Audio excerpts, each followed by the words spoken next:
திருவள்ளூர் மாவட்டத்தினுடைய 4வது புத்தக கண்காட்சி ஆகச்சிறப்பாக நடத்தி கொண்டிருக்கின்ற இந்த விழா மேடையில் நாயகனாக அமர்ந்திருக்கக்கூடிய மாவட்ட ஆட்சித்தலைவர் அவர்களே, மற்றும் இவ்வளவு நேரம் ஒரு சிறப்பான ஒரு பேருரையை ஆற்றி அமர்ந்திருக்கின்ற பல்வேறு மாவட்ட ஆட்சித்தலைவர்களை உருவாக்கக்கூடிய ஒரு ஆசிரியர் டாக்டர் சங்கர் சரவணன் அவர்களே, மற்றும் இங்கே வந்திருக்கக்கூடிய மாவட்டத்தினுடைய மூத்த மருத்துவ அதிகாரிகள் மற்றும் மாவட்ட ஆட்சி நிர்வாகத்தை சார்ந்த பல்வேறு அதிகாரிகள், இங்கே வந்திருக்கக்கூடிய திரளாக வந்திருக்கக்கூடிய பெரியோர்கள், தாய்மார்கள் அத்தனை பேருக்கும் மனமார்ந்த வாழ்த்துக்களையும் வணக்கங்களையும் தெரிவித்துக் கொள்கிறேன். ரொம்ப ரொம்ப மகிழ்ச்சியாக இருக்குது. இந்த மாதிரி புத்தக கண்காட்சியில் பேசுவது என்பது ரொம்ப மகிழ்ச்சிக்குரிய இடம். இந்த இடத்தில் பேசுவது என்பது என்றால், இப்போ நீங்கள் இவ்வளோ நேரம் டாக்டர் சங்கர் சார் பேசுகிற விஷயத்தை ஒன்று கவனிச்சிங்களான்னு தெரியல. அவர் ஒரு குறிப்பு கூட கையில் வைத்து கொள்ளவில்லை. ஒரு குறிப்பு கூட வைத்து கொள்ளாமல் அவரோடு எத்தனை நூலாசிரியர்கள் பேசிவிட்டு சென்றார்கள் என்பது, அவர் எத்தனை புத்தகங்களை படித்திருப்பார், எத்தனை சொற்றொடர்கள் அவருடைய ஆழ் மனதில் வந்து உட்கார்ந்திருக்கிறது என்பது, அவருடைய வாசிப்பின் திறன் எவ்வளவு ஆழமானது என்பதை நாம் எல்லாம் புரிந்து கொள்ள இருக்க முடியும். அவர் சொன்ன மாதிரி அவர் மருத்துவம் படிக்கும்போது 2 மார்க் குறைஞ்சதுனால அவர் மாட்டு டாக்டர் ஆனார். நான் 4 மார்க் குறைஞ்சதுனால சித்தா டாக்டர் ஆரம்பித்தார். ஆனால் நாங்கள்லாம் ரொம்ப சந்தோஷப்படுறது, பரவாயில்ல 2 மார்க் 4 மார்க் குறைஞ்சாலும் இன்றைக்கு ஓரளவேனும் மிகச்சிறப்பாக பணியாற்ற முடிகிறது என்று அவரை போல நானும் மகிழ்ந்து கொண்டிருக்கிறேன். நண்பர்களே, ரொம்ப புத்தக கண்காட்சி என்பது, புத்தக திருவிழாக்கள் என்பது, நமக்கு வந்து எத்தனையோ திருவிழாக்கள் இருக்கிறது. வர இருக்கிற ரம்ஜான் திருவிழா, நமக்கு இருக்கக்கூடிய கிறிஸ்துமஸ் திருவிழா, பொங்கல் திருவிழா, இப்படி பல திருவிழாக்கள் இருக்கிறது. சமயம் சார்ந்து, நம்முடைய வாழ்வியல் சார்ந்து பல விழாக்கள் இருக்கிறது. அவற்றையெல்லாம் விட இந்த புத்தக திருவிழா நம் வாழ்வை புரட்ட போடக்கூடிய ஒரு திருவிழா. ஒரு விஷயம் உங்களுக்கெல்லாம் தெரிஞ்சிருக்கும், நிச்சயமாக பல பேர் சொல்லியிருப்பாங்க. இந்தியாவில் தமிழ்நாடு மட்டும்தான் மாவட்டந்தோறும் புத்தக திருவிழா நடத்தி கொண்டிருக்கிறது தொடர்ந்து. இன்றைக்கு காலையில் 8 மணியிலிருந்து எனக்கு வந்து திட்டக்குழுவில் வந்து ஒரு கருத்தரங்கு மாலை வரைக்கும் இருந்தது. நான் 14ஆம் தேதி வரேன் என்று சங்கர் சார்ட்ட சொல்லிட்டேன். ஆனால் எனக்குள்ள ஒரு அச்சம், எத்தனை மணிக்கு முடியும்னு தெரியலையே அப்படின்னு சொல்லி. பட்ஜெட் வேறு என்று நடந்து கொண்டிருப்பதால் பல்வேறு எங்களுடைய திட்டக்குழுவின் உறுப்பினர்கள் அங்கே சட்டமன்றத்துக்கு போவதும் வருவதுமாக நிறைய பணி சுமையோடு இருந்து கொண்டிருந்தார்கள். ஆனால் சங்கர் சார் சொன்னார், இல்லை நான் பேசிக்கிட்டு இருக்கிறேன், நீங்கள் லேட்டான கூட வந்துருங்க அப்படின்னு சொன்னாங்க. 5:30 மணி 5:45 முடித்து விட்டு வேகமாக அங்கிருந்து பயணித்து வர, அதனால்தான் சற்று தாமதமாகிவிட்டது. தாமதத்திற்கு வருந்துகிறேன், மன்னிப்பை கோருகிறேன். நண்பர்களே, உண்மையிலேயே இந்த வாசிப்பு என்கிற விஷயம், இந்த புத்தக கண்காட்சி எதற்காக நடக்கிறது என்ப விஷயத்தை நமக்கு முதல்ல புரிந்து கொள்ளணும். அடிக்கடி பல பெரியவர்கள் சொல்வது போல, யார் ஒருவன் வாசிப்பதற்காக தலை குனிகிறானோ அவன் வாழ்க்கை முழுக்க தலை நிமிர்ந்து இருக்க முடியும். ஸோ வாசிப்பது என்பது வந்து ஒரு நம்மளுடைய அன்றாடம் செய்ய வேண்டிய விஷயம். இன்றைக்கி கடைசி அவர் பேசி முடிக்கும்போது ஆண்டன் செகாவுடைய கதை ஒன்றை, நெக்லஸ் கதையை சொன்னார். நானும் படித்திருக்கிறேன். ஆண்டன் செகாவை யார் எனக்கு அறிமுகப்படுத்தினார்? ஆண்டன் செகாவை எனக்கு தெரிந்தவரா? நம்ம தமிழ்நாட்டு எழுத்தாளரா? எனக்கு அறிமுகப்படுத்தியவர் இன்னொரு மூத்த எழுத்தாளர் எஸ் ராமகிருஷ்ணன் அவர்கள். அவர் வந்து ஒரு மொழிபெயர்ப்பு கதைகள் எழுதினதில் ஆண்டன் செகாவ் சிறுகதைகள் என்று புத்தகம் எழுதியிருந்தார். அப்போ தான் ஆண்டன் செகாவ் தெரியும். ஆண்டன் செகாவை படித்த போது அவ்வளோ ஆச்சரியம். முதல் விஷயம் என்னென்னா, அவரும் ஒரு மருத்துவர். ஆண்டன் செகாவ் மருத்துவர் ஆனது எப்படின்னா, அவர் மிக மிக வறுமையில் வாழ்ந்த ஒரு குடும்பம். ஒரு பலசரக்கு கடையில் வேலை பார்த்த அவருடைய சகோதரர் செலவழித்து, பணம் செலவழித்து அவர் படித்ததாக நான் அந்த புத்தகத்தில் அறிஞ்சேன். ராமகிருஷ்ணன் சார் சொல்லுவாங்க, எஸ் ராமகிருஷ்ணன் அவருடைய உரையிலும் சொல்வார், அவருடைய எழுத்திலும் பல இடத்தில் எழுதியிருக்கிறார். எப்படி தமிழ் புதினங்களில் நாம் கொண்டாடக்கூடிய எழுத்தாளர்னா புதுமைப்பித்தன் தான். ஒரு புரட்டி போட்ட எழுத்தாளர்னா புதுமைப்பித்தன். உலகளாவிய அளவில் சிறுகதை எழுத்துக்களில் ஆண்டன் செகோவ் தான் ஆகச்சிறந்த ஒரு முதல் நாவலாசிரியர், முதல் குறுங்கதைகள் எழுதுவதில் ஆகச்சிறந்தவர் என்று எஸ் ராமகிருஷ்ணன் சொல்லியிருக்கார். அப்போ நம்ம என்ன செய்யணும் தெரியுமா? இங்கே போய் தேடி பிடிச்சி ஆண்டன் செகோவ் கதை யார் வச்சுருக்காங்க அப்படின்னு ஒரு புத்தகம் வாங்கிவிட்டு செல்ல வேண்டும். நம்மளே இங்கே வந்து உட்கார்வது, இங்கே பேசுவது, இங்கே பேசி கொண்டிருக்க பல அறிஞர்கள், மாவட்ட ஆட்சித்தலைவர்கள் வந்து இந்த புத்தக கண்காட்சியினுடைய அழைப்புதல் என்று பார்த்தோன்னே பிரமிச்சு போயிட்டேன். எவ்வளவு அறிஞர்களை வந்து, எவ்வளவு பேர் ஆளுமைகளை அவர்கள் வரிசைப்படுத்தி இருக்கிறார்கள். உண்மையிலேயே நானும் கடந்த 5-6 புத்தக கண்காட்சிகளாக அந்த வருடத்தில் பேசியிருக்கிறேன். ஆனால் இவ்வளவு சிறப்பான ஒரு கட்டமைப்போட இவ்வளவு சிறப்பான அறிஞர்களை கொண்டு வந்திருப்பது திருவள்ளூர் மாவட்டம் தான். ஏன்னா எங்கள் மாவட்டம் எனக்கும் ஒரு சந்தோஷமாக இருக்குது. ஏன்னா நான் நெல்லை மாவட்டத்துக்காரன் பிறந்ததில், ஆனால் என்னைக்கு சென்னைக்கு வந்தனோ சென்னையிலிருந்து நான் திருவள்ளூர் மாவட்டத்தின் சென்னை ஓரத்தில் குடியிருக்கிறேன். எங்கள் ஊர் வந்து திருவள்ளூர் மாவட்டம் தான். முகப்பேர் நுழாம்பூருக்கு எங்களுக்கு திருவள்ளூர் மாவட்டம் தான் சொல்லுவோம். ஸோ எங்கள் மாவட்டத்தில் இப்படி நடக்குது அப்படிங்கும்போது ரொம்ப மகிழ்ச்சியாக இருக்கிறது. நண்பர்களே, என்ன பேச வேண்டும், தலைப்பு கொடுங்க, என்ன தலைப்பில் பேசலாம் அப்படிங்கிறப்ப சங்கர் சார் கேட்டப்போ எனக்கு மனசில் பட்டது நலம் என்கிற விஷயம். நலம் என்கிறது எப்பொழுதும் வந்து ஒரு தட்டையான பாலம் கிடையாது. ஒரு மருத்துவனுக்கும் ஒரு நோய்க்கும், இல்லை என்றால் ஒரு நோயாளிக்கும் நோயை சிகிச்சை செய்யக்கூடிய மருத்துவருக்குமான பாலத்தில் நலம் உட்கார்ந்துருக்கிறது இல்லை. நலம் என்பது ஒரு 360 டிகிரியிலையும் இருக்குது. நலம் கடையில் வாங்கிவிட முடியாது. ஒரு மருந்துகளால் நலத்தை வாங்கிவிட முடியாது. மருந்துகளால் சில சுகவீனங்களை போக்க முடியும், அவ்வளோதான். ஒரு சில சிக்கல் இருக்குது, இருமல் இருக்குது. நான் 2 நாளாக பேசிக்கொண்டே இருக்கிறேன். காலையிலிருந்து பேசிட்டே இருந்தோடனே தொண்டையெல்லாம் சிரமடைந்தது. என் பக்கத்தில் இருந்த மருத்துவர், வெந்நீர் குடிக்கிறீங்களா, தொண்டையில் உங்களுக்கு லாரிஞ்சல் எடிமா இருக்கான்னு தெரியல, ரொம்ப பேசணும், வாய்ஸ் ரெஸ்ட் கொடுக்கணும்னு சொல்லிக்கிட்டே இருந்தாங்க பக்கத்தில். தொண்டையெல்லாம் அலட்சி இருக்கிறது. ஸோ இங்கே பக்கத்தில் சுக்குப்பால் இருக்கிறது, குடிக்கலாமா? என்னுடைய ஓட்டுநர் வந்து வெந்நீர் குடிங்க சார் அப்படின்னு வெந்நீர் வந்து கொடுத்துட்டு போகிறாரு.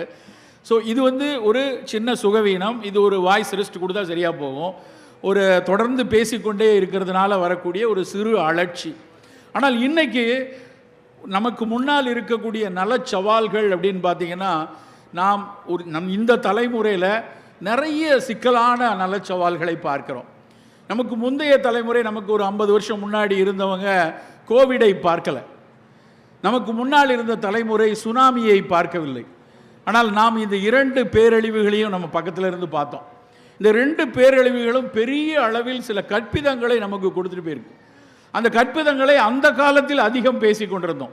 சுனாமி வந்தபோது எல்லாரும் பேசின விஷயம் வந்து சுற்றுச்சூழலில் கொஞ்சம் பாதுகாப்பாக இருக்கணும்ப்பா, நம்ம விளையாட்டு இல்லை, ஒரு நிமிஷம் நினச்சதுன்னா வந்து ஒரு 2 லட்சம் பேரை கவிட்டு போயிடுச்சு அப்படின்னு சுனாமி காலத்தில் பேசி கொண்டிருந்தோம்.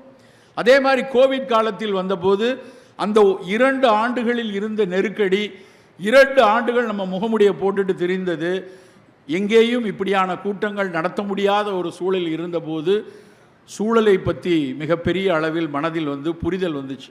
அதுக்கு கொஞ்சம் முன்னாடி, அந்த கோவிட் வருவதற்கு ஒரு 2 ஆண்டுகளுக்கு முன்னாடி 2017-18 ஒரு புத்தகம் வந்தது, ஸ்பில் ஓவர் அப்படின்னு ஒரு ஆங்கில புத்தகம்.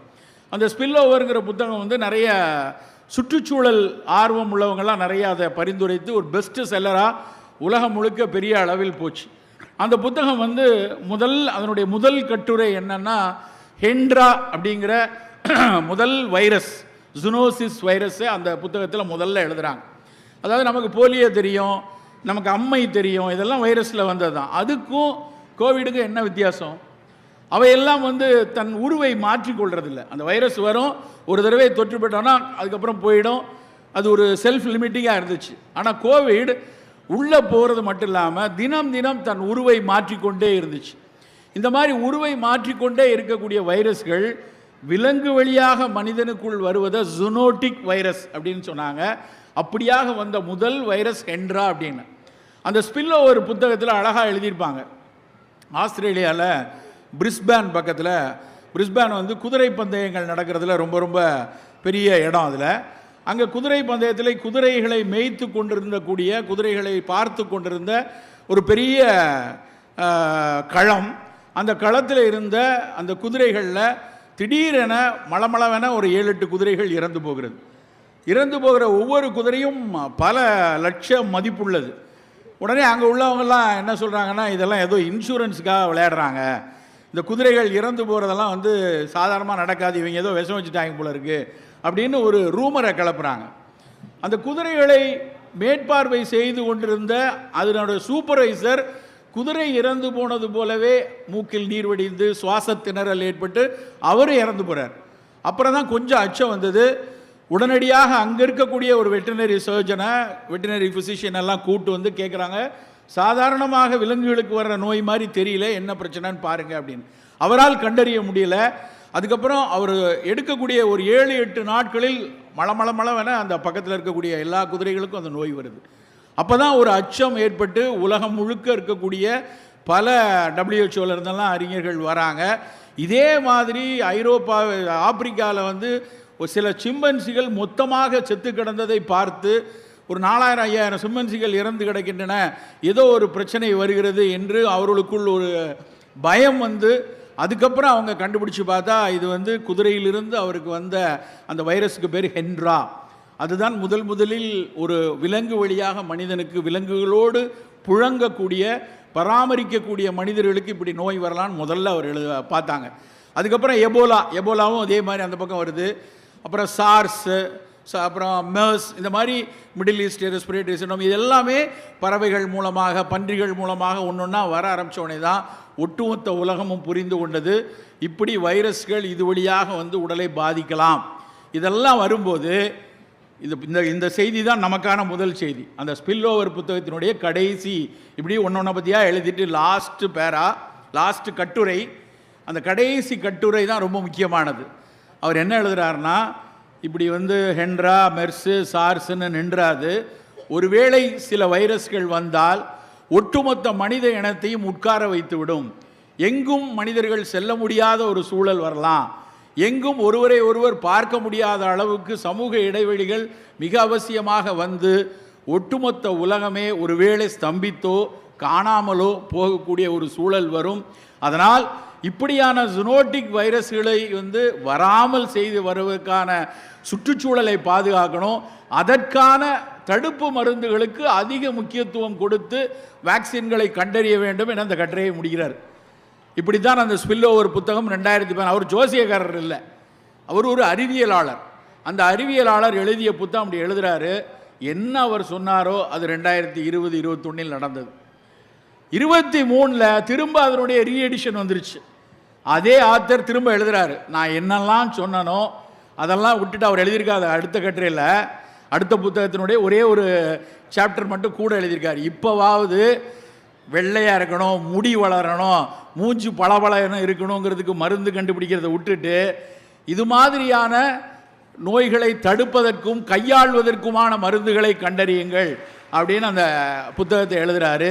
கூடவே அப்பொழுது தான் வந்து ஒட்டுமொத்த உலகமும் ஒரு சொல்லை சொல்கிறது. மொத்த உலகமும் அந்த சொல் வந்து ஒன் ஹெல்த், ஒற்றை நலம் அப்படிங்கிற ஒரு விஷயத்தை சொல்கிறாங்க. என்ன அர்த்தம் அப்படின்னா, இனிமேல் எந்த ஒரு விஷயம், எந்த ஒரு வளர்ச்சிக்காக திட்டமிடும் போதோ இல்லை மனிதனின் சில சௌகரியங்களுக்காக செய்யக்கூடிய எல்லா விஷயத்திலையும் இனிமேல் தன்னை மட்டும் மனிதனை மட்டும் யோசிக்கக்கூடிய ஆந்த்ரோபோசென்ட்ரிக் அப்படிம்பாங்க ஆங்கிலத்தில், மனிதனை மையப்படுத்திய உலகமாக இருக்குது. இப்போ இருக்கிற நடக்கிற உலகம் முழுக்க மனிதனை மையப்படுத்திய உலகம். ஆனால் அந்த பூமி மனிதனுக்கானது மட்டுமா? இந்த பூமியை வந்து வைரோஸ்பியர் அப்படிம்பாங்க. இந்த பூமியில் மூத்த குடி வைரஸ்கள் தான், ஒட்டுமொத்த குடியும் வைரஸ்கள் தான். அந்த வைரஸ்களுக்கு எப்போதெல்லாம் ஒரு சின்ன சின்ன சிக்கல்கள் வருகிறதோ, அவற்றிற்கு சிதைவுகள் வருகிறதோ, அப்போ திரும்ப அவை வந்து தன்னை பாதுகாத்து கொள்ள அவை ஏதாவது ஒரு செயல்பாட்டை செய்கிறது. நல்லா யோசிச்சு பாருங்களேன்.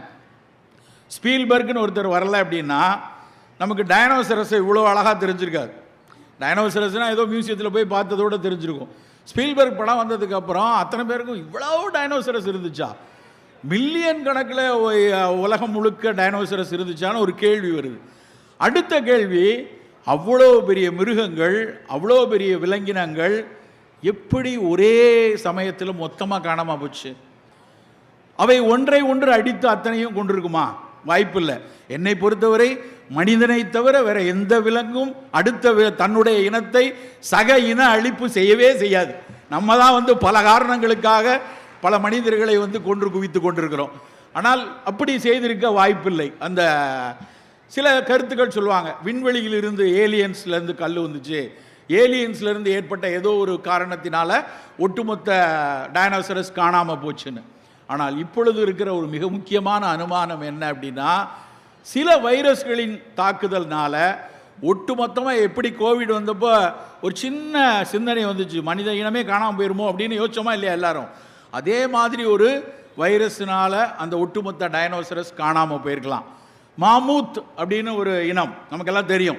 மாமூத்னா யானையை விட ஒரு 10 மடங்கு பெருசாக இருந்த அந்த ஸ்காண்டினேவியன் பகுதியில் வட துருவத்தை ஒட்டி இருக்கக்கூடிய ஸ்வீடன், நார்வே போன்ற நாடுகளில் இருந்த ஒரு பெரிய உருவம் உள்ள யானையை போன்ற ஒரு மிருகம், மெகாஃபானா அப்படிம்பாங்க.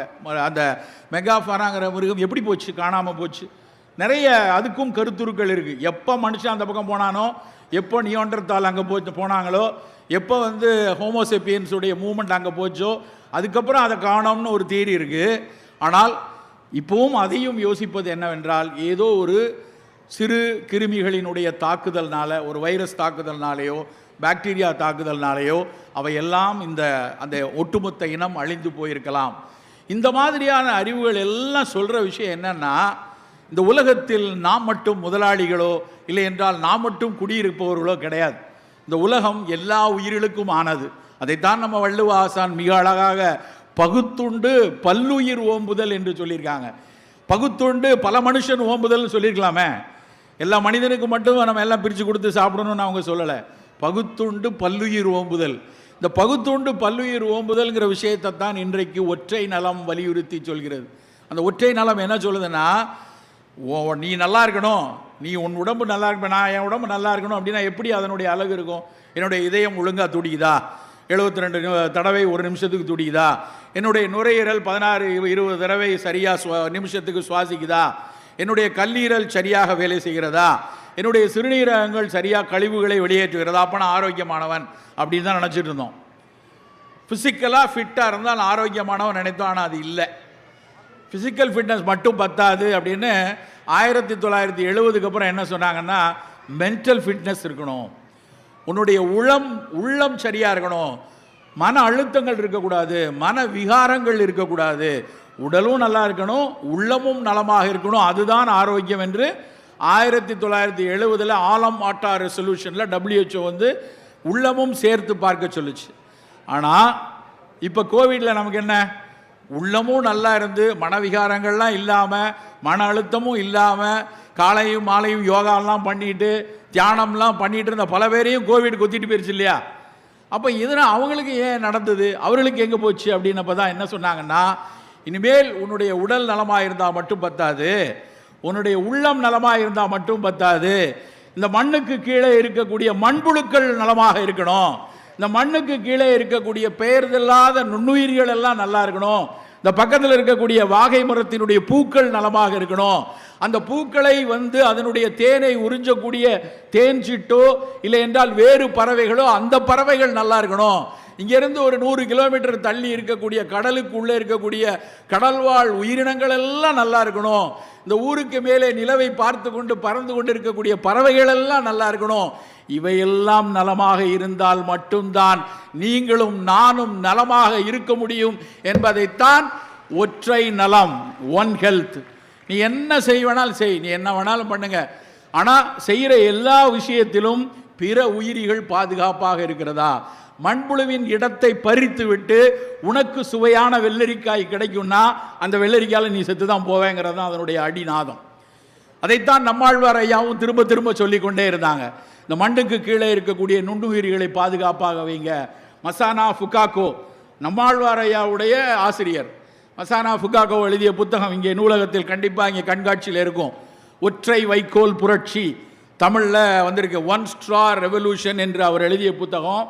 அதுதான் நம்மாழ்வார் ஐயாவே மாற்றுச்சு, இப்படி யோசிக்க வைத்தது. சோ அண்ட் ரீப், அதுதான் அவருடைய மசானா ஃபுகாக்கோவுடைய தியரி. என்னன்னா, விதை, அப்புறம் போய் உனக்கு வேண்டியதை அறுவடை பண்ணிக்கோ, நடுவில் ஆடு கொஞ்சம் தின்றுமே, நடுவில் பக்கத்தில் இருக்க செடி கொஞ்சம் எடுத்துக்குமே, நடுவில் கொஞ்சம் பூச்சி கொஞ்சம் எடுத்துக்குமே, அதுக்கெல்லாம் போகாதாண்டா உனக்கு. இதுதான் மசானா ஃபுகாக்கோவுடைய தியரி. இது இன்றைய காலகட்டத்தில் சாத்தியமா? எத்தனை உயிரிகள் இருக்கும், எவ்வளோ மக்கள் இருக்கும், நம்ம எல்லாருக்கும் நமக்கு இந்த சாப்பாடு வேணும்னா அப்படிலாம் செய்ய முடியுமான்னு ஒரு கேள்வி வரும். அது உண்மைதான். பசி பஞ்சத்துக்காக மனிதன் பகுத்தறிவு வளர்ந்து நம்முடைய சிந்தனை வளம் கூடி அறிவியல் கரன்கள் கூடினதுக்கப்புறம் நிறைய வளர்ச்சிக்காக எதையோ செய்கிறோம். ஆனால் வளர்ச்சிக்காக செய்யக்கூடிய எல்லா விஷயங்கள்லையும் கொஞ்சம் இந்த உயிரிகளையும் யோசிக்க தவறியதால் தான் நண்பர்களே நமக்கு இத்தனை நோய் கூட்டங்களும் வந்து கொண்டிருக்கிறது. நண்பர்களே, நமக்கு ஒரு விஷயத்தை நல்லா கவனமாக பார்க்கணும். இன்றைக்கி பட்ஜெட் தொடரில் இன்றைக்கி பட்ஜெட் கூட்டத்தில் எல்லாருக்கும் மகிழ்ச்சியாக இருக்கக்கூடிய ஒரு அறிவிப்புன்னு வந்தது. என்ன அறிவிப்புனா, காஞ்சிபுரத்தில் இருக்கக்கூடிய புற்றுநோய் மருத்துவமனை மிகப்பெரிய அளவில் மேம்படுத்தப்படுகிறது. 140 கோடி ரூபா அதுக்கு ஒதுக்கீடு பண்ணியிருக்காங்க. மனசுக்கு ரொம்ப சந்தோஷமாக இருக்கு. ஏன்னா பக்கத்தில் ஒரு விளிம்பு நிலை மக்களுக்கும் உதவி செய்யக்கூடிய ஒரு மாபெரும் மருத்துவமனை அது, அந்த அறிஞர் அண்ணா புற்றுநோய் மருத்துவமனை. அதில் நிறைய வசதி குறைவுகள்லாம் இருந்துச்சு. ஆனால் அதையெல்லாம் மேம்படுத்தி இன்றைக்கி எல்லாருக்கும் பயன்படுத்தக்கூடிய அளவில் அது வந்திருக்கு. ஆனால் அதுக்கு பின்னாடி இருக்கிற ஒரு செய்தி என்ன தெரியுமா? நமக்கெல்லாம் தெரிந்த விஷயம், சர்க்கரை நோய்க்கு இந்தியா தலைநகரமாக இருக்குன்னு எல்லாருக்கும் தெரியும். இங்கே இருக்கிறதுல ஒரு 400 பேர் இருக்கீங்கன்னா எழுதி கையெழுத்து போட்டு இங்கே கொடுத்துட்டு போகலாம், 100 பேருக்கு டயபெட்டிக் இருக்குது அப்படின்னு. அரசு சொல்கிறது, நம்ம அறிவியல் எல்லாம் சொல்கிறது, 10லிருந்து 11% தெரிந்த சர்க்கரை நோயாளிகள், ஒரு இன்னொரு 15% எப்போ வேணாலும் சர்க்கரை வியாதியாக மாறக்கூடிய ஐஜிடி அப்படின்னு சொல்லக்கூடிய இம்பேர்டு குளுக்கோஸ் டாலரன்ஸ் இருக்கக்கூடிய ஒரு இளநிலை சர்க்கரை வியாதிக்காரர்கள் ஏகப்பட்ட பேர் இருக்காங்கங்கிறது தான் செய்தி. அப்போ பார்க்கும்போது பெரிய அளவில் சர்க்கரை நோய் இருக்குன்னு நம்ம எல்லாருக்கும் தெரிஞ்ச விஷயம். இந்தியா தான் உலகின் சர்க்கரை நோய்க்கான தலைநகரம் என்பதும் தெரிஞ்ச விஷயம். இப்போது புதிதாக வந்திருக்கிற விஷயம் என்னன்னா, இந்தியா தான் புற்றுநோய்களுக்குமான தலைநகரமாக ஆகி கொண்டிருக்கிறது நண்பர்களே. அதுக்கு ரொம்ப முக்கியமான காரணத்தில் ஒன்று, சர்க்கரை நோயினுடைய கட்டுப்பாடு சரியில்லாததும் ஒரு முக்கியமான காரணம்.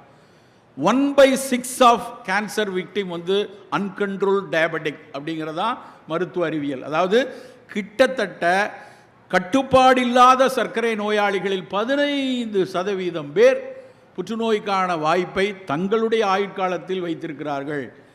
இப்போ ஒரு விஷயம் புரிஞ்சுக்கணும், சர்க்கரை வியாதின்னு வருதுன்னா ஃபஸ்ட்டு டிகேட்டில் ஒன்றுமே செய்யாது. இப்போ 30 வயசில் ஒரு சர்க்கரை வியாதி ஒருத்தருக்கு தெரிய வருது, நான் நல்லா இருக்கேன்ப்பா, எனக்கு ஒன்றும் இல்லை, இவங்க தான் ஏதோ நம்பரை மாற்றி மாற்றி சொல்லிகிட்டு இருக்காங்க அப்படின்னு பேசாமல் இருப்பான்.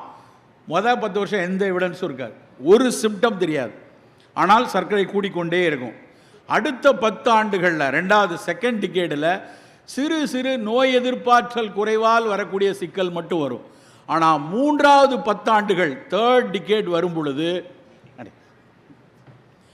3வது 10 ஆண்டுகள் வரும் பொழுது சர்க்கரை வியாதியினால் வரக்கூடிய மாரடைப்பு, சர்க்கரை வியாதியினால் வரக்கூடிய பக்கவாதம், சர்க்கரை வியாதியினால் வரக்கூடிய புதிய புதிய புற்றுநோய்கள் பெரிய அளவில் வருவதற்கான சாத்தியங்கள் பெரிய அளவில் இருக்கிறது. நண்பர்களே, ரொம்ப ரொம்ப ரொம்ப கவனமாக இருக்க வேண்டிய இடம் சர்க்கரை வியாதி தான். நேற்றைக்கு கூட ஒரு மருத்துவ அறிஞர்களோடு சேர்ந்த விஷயத்தில் தமிழகத்தில் மிக தலையாய செய்ய வேண்டிய மருத்துவ சவால்னால் என்ன நினைக்கிறீங்கன்னு என்ற ஒரு கேள்வி கேட்டான். ரொம்ப ரொம்ப முக்கியம், இது ரொம்ப இம்பார்ட்டன்ட் அப்படின்னா என்ன செய்யணும் அப்படின்னு கேட்டால், எனக்கு ரொம்ப யோசிச்சு பார்த்தா உடனே தோன்றுறது, இந்த சர்க்கரை வியாதியினுடைய கட்டுப்பாட்டை மிக தீவிரமாக வலுப்படுத்த வேண்டும். சரி, எப்போ ஆரம்பிக்கிறது அதுக்கான செயல்பாட்டை? முன்னாடிலாம் சொல்லுவோம், சர்க்கரை வியாதினா நாங்கள் படிக்கிற காலத்தில் அதுக்கு பேர் ரிச் மேன் டிசீஸ், பணக்காரர்களுக்கான வியாதி. நாங்கள்லாம் ரொம்ப ஜாலியாக சொல்லுவோம், டேய் அதெல்லாம் வயிற்று பசி இருக்கவனுக்கெல்லாம் வராதுடா, முட்டில் பசி இருக்கும்போது முந்திரி பருப்பை வறுத்து திம்மாம்பார், அவன் தாண்டா சர்க்கரை வியாதியில் போடுவான். நமக்கெல்லாம் நம்ம தினம் இப்படி உழைக்கிறோம், ஓடா இருக்கோம், வேர்த்து வழிது, நமக்கெல்லாம் வராதுன்னோம். ராமச்சந்திரா மருத்துவக் கல்லூரியில் ஒரு 10 வருஷத்துக்கு முன்னாடி ஒரு ஆய்வு செய்தார்கள். அதில் கிட்டத்தட்ட 5000 பேருக்கு பர்சி ஸ்டடின்னு சொல்லுவாங்க, எபிடமாலஜிக்கல் ஸ்டடி. அந்த ஸ்டடி பண்ணப்புறம் அப்போ பேராசிரியர் தனியாச்சலம் சொன்னார், அப்போ தான் அவரோட பெரிய இதய நோய் சிகிச்சை நிபுணர், அவர் தான் அந்த ஒட்டுமொத்த ஆய்வை நடத்தினார். அவர் தான் முதலில் சொன்னார், வந்த அத்தனை 4000 பேரில் பல பேர் ஏழைப்பாளைகள், பல பேர் தினசரி தொழிலாளிகள், பல பேர் உடல் உழைப்பை மட்டுமே வைத்து ஊதியம் பெறுபவர்கள், அவர்களையும் நிறைய பேருக்கு சர்க்கரை வியாதி இருக்குது அப்படின்னு. கிராமப்புறங்களில் இன்றைக்கு யோசிச்சு பாருங்க, எத்தனை கிராமத்தில் எவ்வளவு விவசாயிகள் சர்க்கரை வியாதியோடு இருக்காங்கன்னு. பெரிய அளவில் பெருகி கொண்டே இருக்கிறது. எங்கே துவங்க வேண்டும் இதற்கான கட்டுப்பாட்டை, எங்கிருந்து துவங்க வேண்டும், எப்படி துவங்க வேண்டும், இந்த கேள்வி எல்லோருக்குள்ளேயும் ஓடிக்கிட்டே இருக்குது. நான் டொரண்டோவில் கனடாவில் கடந்த ஆண்டுக்கு முந்தைய ஆண்டு 2023 வேர்ல்டு NCD காங்கிரஸ் நடந்துச்சு. உலகம் முழுக்க இருக்கக்கூடிய இந்த நான் கம்யூனிகபிள் டிசீஸில் மிகப்பெரிய அளவில் ஆய்வு செஞ்சு கொண்டிருக்கிற பல மருத்துவ அறிஞர்கள்லாம் சேர்ந்து நடத்தின கருத்தரங்கு. எனக்கும் அதில் ஒரு அரங்கு ஆயுஷ் துறைக்கென ஒதுக்கப்பட்டுச்சு. அதில் சித்த மருத்துவம் சார்பாக பேசுவதற்காக நான் போயிருந்தேன். அத்தனை பேர் மெக்சிகோவிலேருந்து, சைனாவிலேருந்து, ஆப்பிரிக்கன் கண்ட்ரிலேருந்து, எல்லா இடத்துலையும் சுகர் பிரச்சனை, எல்லோரும் பேசுகிறாங்க. கடைசியாக நிறைவுரை கடைசியாக பேசுவாங்க இல்லையா, அந்த வேர்ல்டு NCD காங்கிரஸோட பிரசிடெண்ட் ஒரு லேடி, ஒரு அம்மா. அந்த அம்மா அவங்க அமெரிக்காவில் இருக்கக்கூடிய ஒரு பெரிய பேராசிரியை. அந்த அம்மா நிறைவுரை ஆட்டுறாங்க. கடைசி ஸ்லைடு என்ன தெரியுமா? கடைசி ஸ்லைடு தான் நமக்கான முதல் செய்தி. அதுதான் அவங்க என்ன சொன்னாங்கன்னா, எல்லோரும் சொல்வது, படிப்பதற்கு சொல்வது போல அவர்கள் சொன்னது கேட்ச் தெம் யங். சிறு வயதிலிருந்தே சர்க்கரைக்கான கட்டுப்பாட்டை உங்கள் குழந்தையிடம் விதையுங்கள். ரொம்ப முக்கியமான கருத்து. சிறு வயதிலிருந்தே உங்களுக்கு இன்னைக்கு 10 வயசில் பையன் இருப்பான், 12 வயசில் பொம்பளை பிள்ளை இருக்கும். உங்கள் மனசெல்லாம் என்ன இருக்குன்னா, தலைகீழே நின்று தண்ணி குடித்து தொங்கி நீட்டு படிக்க வைக்கணும், ஜேஇ படிக்க வைக்கணும்னு 24 மணி நேரம் நான் படின்னு போட்டு மிதிச்சிட்டு இருப்போம். அதுக்கான ஸ்கூல்லேயே கொண்டு போய் சேர்ப்போம். நேற்று கூட எனக்கு ஒரு நண்பர் ஒருத்தர் எழுதி எனக்கு அனுப்புகிறார். 5ஆம் கிளாஸ் படிக்க போகுது ஒரு பிள்ளை, 4ஆம் கிளாஸ்லேருந்து 5ஆம் கிளாஸ் போகுது. ஒரு பள்ளியில் இடம் வேணும், இதுக்கு யாராவது உங்களுக்கு தெரிந்தால் பரிந்துரை கொடுங்க அப்படின்னு கேட்குறாங்க. எதுக்கு கேட்குறாங்க தெரியுமா? 5ஆம் கிளாஸ் அந்த ஸ்கூலில் போயிட்டா 6லேருந்து நீட்டுக்கு படிக்க ஆரம்பிச்சிடலாம். நான் சொன்னேன், இந்த நீட்டுக்கு படித்து அவன் மருத்துவன் ஆவானான்னு தெரியாது, ஆனால் மனநோயாளி ஆவதற்கான வாய்ப்பு நிறைய இருக்குது, தயவு செய்து பண்ணாத. எனக்கு பரிந்துரை கேட்டு எனக்கு குறுஞ்செய்தி அனுப்புகிறாங்க. யார்கிட்டயாவது சொல்ல முடியுமா அவனை 5ஆம் கிளாஸ்? அதுக்காக நான் மருத்துவ நீட் படிக்கிறதா அப்படிலாம் சொல்லலை. படிங்க, அதுக்கு +1 +2 பாடத்தோடு சேர்ந்து அதுக்காக படித்து வரலாம். ஆனால் இந்த வியாதி இருக்கு இல்லையா, எப்படியாவது படிப்பை தவிர வேறு எந்த நீட்டு ஜேஇன்னு பெருங்கூட்டம் முட்டிக்கொண்டே இருக்கிறது. நண்பர்கள், அவர்கள் எனக்கெல்லாம் ஒரு கவலை இருக்கிறது. அவங்கெல்லாம் இப்படி படித்து, எப்படி மருத்துவம் படித்து, எப்படி ஒரு மருத்துவத்திற்கான ஒரு 360 டிகிரியில் பார்க்க வேண்டிய சேவையை செய்வார்கள் என்று ஒரு பெரிய சந்தேகமே வருகிறது. சிறு வயதிலிருந்தே உங்கள் குழந்தைக்கு நீங்கள் செய்ய வேண்டிய முதலீடு உடல் நலம். நண்பர்களே, அந்த உடல் நலம் என்பது உள்ள நலமும் சேர்ந்த விஷயம். அந்த குழந்தை சின்ன வயசுலேருந்தே நல்லா ஆடி பாடி மகிழ்ந்து இருக்கக்கூடிய மனநிலையை முதல்ல உறுதி செய்யணும். என் பையன் யார்கிட்டையுமே பேச மாட்டான், அவன் உண்டு, அவன் வேலை உண்டு இருப்பான்னா அங்கேயே பிரச்சனை இருக்குன்னு அர்த்தம். அவன் யார் பேச்சையும் கேட்காம திரிகிறான், ஓடுறான், ஆடுறான்னா கொஞ்சம் சந்தோஷமாக இருக்கலாம். சரி, அந்த பையன் பிழைச்சிக்கிறதுக்கான வாய்ப்பு நிறைய இருக்குது அப்படின்னு. அப்புறம் பல பேர் பார்த்தீங்கன்னா எந்த நேரமும் இந்த ஃபோனை வச்சுக்கிட்டு, அன்றைக்கி நான் ஒருத்தர் வீட்டுக்கு போகிறேன், அந்த வீட்டில் போய் அவர்கிட்ட சுந்தர் எங்கே அப்படின்னு, அவன் வீட்டு சின்ன பையன், அவனை பார்க்கணுன்னு ஆசையாக இருந்துச்சு. சுந்தர் எங்கே அப்படின்னா அவங்க அம்மா அப்பா அப்படியே சுந்தர் எங்கே, அங்கே தானே இருந்தான், இங்கே தானே இருக்கான் அப்படின்னு டக்குன்னு அவங்க அம்மா ஃபோன் எடுக்காங்க. அவன் ஆன்லைனில் தான் இருக்கான். என்ன பதில் இது? அவன் வெளியே விளையாண்டுட்டு இருக்கான், மாமா வீட்டுக்கு போயிருக்கான், மெத்தையில் இருக்கான் அப்படி சொல்லலாம். ஆன்லைனில் இருக்கான். இப்போ ஆன்லைனில் இருக்கானா பெண் லைனில் இருக்கானான்னு தெரியாது, அது அதுக்கப்புறம் தான் கண்டுபிடிக்கணும். ஆனால் இப்படியான ஒரு சமூகம் உருவாவதை நாம் பார்த்து கொண்டே இருக்கோம்.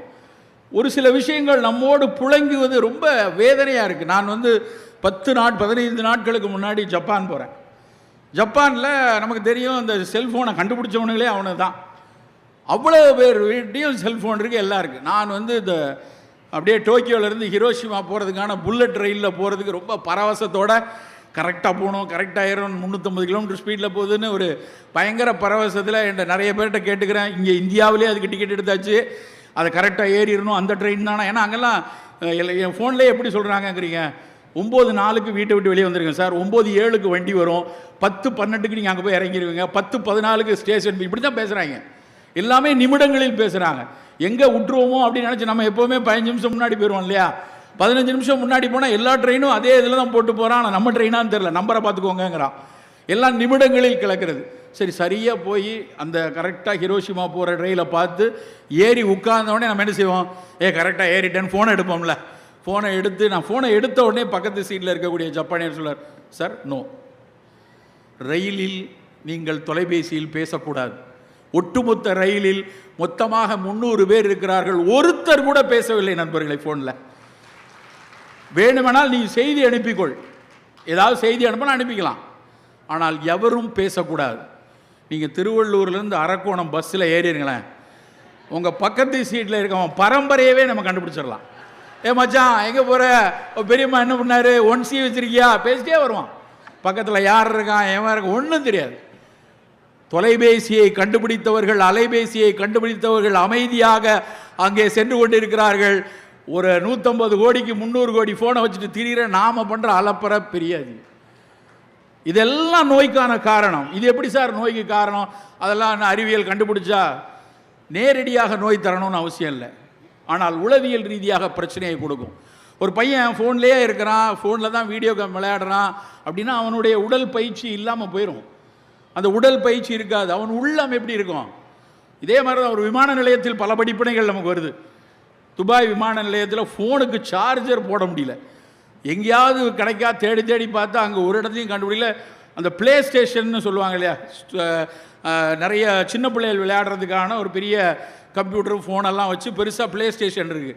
அங்கே ஒரு இடத்துல சொருகி போய் போட்டுக்கலாம் அப்படின்னு இடம் தெரிஞ்சு என் ஃபோனை தூக்கிட்டு போய் அங்கே போய் போடுறதுக்காக போகிறேன். அப்போ தான் நான் முதல்ல இந்த பிள்ளைகள் விளையாடுற வீடியோ கேம் அங்கே ஏகப்பட்ட பிள்ளைகள் விளையாடுது. 80% குழந்தைகள் இந்திய குழந்தைகள். எல்லா பிள்ளைகளும் விளையாடு. என்னடா அப்படி விளையாடுறான்னு பார்த்தேன். அவன் பெரிய பெரிய ஸ்க்ரீனில் ரெண்டு பசங்களாக உட்காந்துருக்கானு. அதில் வந்து அது ஒரு சாமுராய், அந்த ஜப்பானிய சாமுராய் விளையாட்டு. அவனை வெட்டிடு, அவனை கொன்று, அப்படியே ஓடிப்போ, இவன் வயிற்றில் சொருகிரு, இவனை வெட்டிடு, இப்படியே வேகமாக போனேன்னா அங்கேருந்து தாவு, அங்கே ஒரு தரப்பா அவனை வெட்டிடு, இப்படி தான் பேசிகிட்டு இருக்காங்க. இதான் விளையாட்டு. எனக்கு ஒரு மனத்தில் என்ன தோன்றுதுன்னா, இப்படி கொல்லு, வெட்டு, அடி, கையை வெட்டு, காலை வெட்டு, குதிரையை ஓட அப்படின்னு சொல்லவரோட குழந்தையினுடைய மனநிலை எப்படி இருக்கும்? அந்த மனநிலை எப்படி பக்குவப்படும்? எங்கேயாவது நம்முடைய ஆசிரியர்கள், நம்முடைய பள்ளி ஆசிரியர்கள் எங்கேயாவது இப்படி சொல்லி கொடுத்துருப்பாங்களா? ஒரு கடுஞ்சொல் பேசுவதையே மிக கடினமாக கடிந்த ஒரு ஆசிரியர் சமூகம் வளர்த்த பையன்தான் நான். ஆனால் இன்னைக்கு ஒரு கொலைவெறியை வந்து விளையாட்டாக பார்த்து கொள்ளக்கூடிய பெற்றோர்கள் இருக்கக்கூடிய சமூகத்தில் இருப்பது எப்படி உடல் நலத்தை கொடுக்கும்? நலம் என்பது வெறுமன உடலை அப்படி ரொம்ப 6 பேக் வச்சுக்கிறேன், இல்லைன்னா வந்து 0 சைஸ் இடுப்பு வச்சுருக்கேன், பொம்பளை பிள்ளைகள் அடிக்கடி சொல்லிகிட்டு இருக்கிற வார்த்தை, அதிலெல்லாம் உடல் நலம் இல்லை. அதை தாண்டி உள்ளம் மிகச்சரியாக இருக்கணும். அந்த உள்ளம் சரியாக இருக்கும்போது தான் உங்களுடைய அத்தனை தேர்வுகளும் சரியாக இருக்கணும். என்னென்ன தேர்வுகள் வேணும்? சிறு வயது முதலே 45 வயசுக்கு அப்புறம் சுகர் வந்ததுக்கப்புறம் சர்க்கரை எடுக்க வேண்டாம்னு சொல்கிறது பைத்தியக்காரத்தனம். சுகர் வந்ததுக்கப்புறம் நீ எடுக்காமல் தான் இருக்கணும், இல்லைன்னா உயிரோடு இருக்க முடியாது. அது வந்து கட்டாயம். ஆனால் சிறு குழந்தை முதலே சர்க்கரை மீதான பிடிப்பை நாம் குறைத்தாகணும். இதுதான் இன்றைக்கி உலகம் முழுக்க சொல்கிறது. வெள்ளை சர்க்கரை வேண்டாம், சின்ன பிள்ளையிலேருந்தே வேண்டாம்.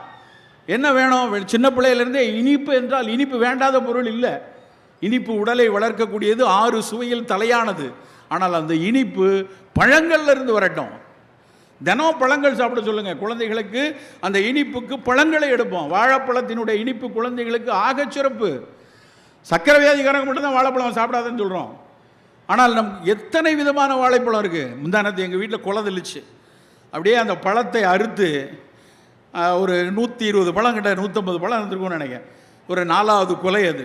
ஒரு ஆட்டோ ஓட்டுநர் வந்து என்கிட்ட வந்து, சார் நீங்கள் வீடு இப்போ தான் கட்டியிருக்கீங்க கேள்விப்பட்டேன், இந்த வாழை மரம் வைங்க சார், நல்லா காய்க்கும்னு சொன்னார். நேற்று 4வது 5வது கொலை அது.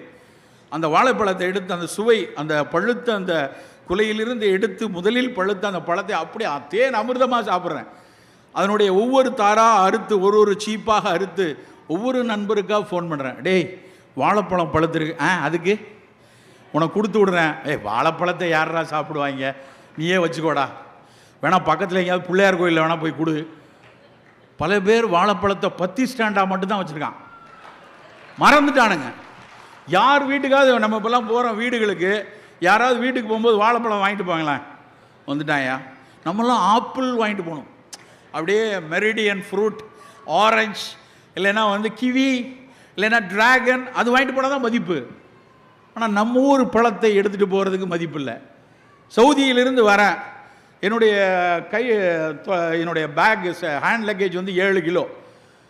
ஆனால் அன்றைக்கி வந்து ஒரு 8.5 கிலோ ஆகிடுச்சு. என்ன 8.5 கிலோன்னா, சார் அதெல்லாம் அனுப்ப பண்ண முடியாது சார் அப்படின்னா.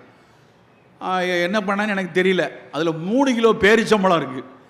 அதை திறந்து அங்கே அஜுவா அப்படின்னு இஸ்லாத்தில் கொண்டாடப்படக்கூடிய பேரிச்சை அது. அதை ஒரு நண்பர் சொன்னார்னு சொல்லி அதை வாங்கி வச்சுருக்கேன். நான் அப்புறம் அந்த பேரிச்சம்பழத்தை மட்டும் எடுத்து வழியை நம்பர்கிட்ட கொஞ்சம் கொடுத்துடலான்ட்டு அதை எடுக்கிறேன். அந்த விமான சிப்பந்தி சொல்கிறார், பேரீச்சை கொண்டு போகிறீங்களா, எடுத்துகிட்டு போங்க, எங்கள் ஊர் பழம். அவன் நாட்டு பழத்தை அவன் பெருமைப்படுகிறான். ஆனால் நாம் நம்ம வாழைப்பழத்தை சிறுமையாக யோசிக்கிறோம்.